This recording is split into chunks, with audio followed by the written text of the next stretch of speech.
આ તરફ દાહોદ નગરપાલિકામાં વહીવટદાર શાસન આવતા જ તંત્ર એક્શનમાં છે। 20 માર્ચથી શહેરમાં ખાસ ઝુંબેશ હાથ ધરવામાં આવશે। દબાણો, ગંદકી અને ટ્રાફિક મામલે કાર્યવાહી હાથ ધરવામાં આવશે। ખાણીપીણીની જે હોટલો, લારીઓ છે તેના ઉપર તપાસ કરવામાં આવશે। વહીવટદાર અને પ્રાંત અધિકારી મિલિંદ દવે આ માહિતી આપી છે। દાહોદ નગરપાલિકા વિસ્તારમાં આગામી શુક્રવારથી 20/3 તારીખથી રોજ નગરની સાફ સફાઈ અને હંગામી દબાણ બાબતે મેગા ડ્રાઈવનું આયોજન કરવા જઈ રહ્યા છીએ। દરેક વેપારી મિત્રો અને જે નાના મોટા લારી ગલ્લાવાળા મિત્રો છે એમને ત્યાં સાફ સફાઈ અને ફૂટપાથ આગળ ચોખ્ખાઈ રહે એના માટેનું આયોજન થઈ રહ્યું છે।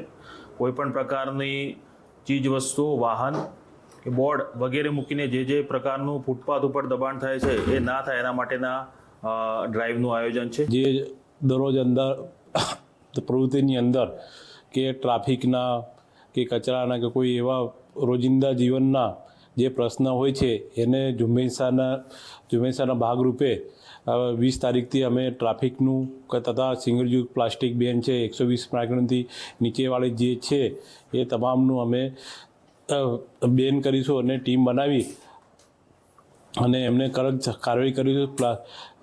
SWM 2016 નિયમ હેઠળ, બાયલોજ હેઠળ એમની અમે દંડની પગલાં લઈશું।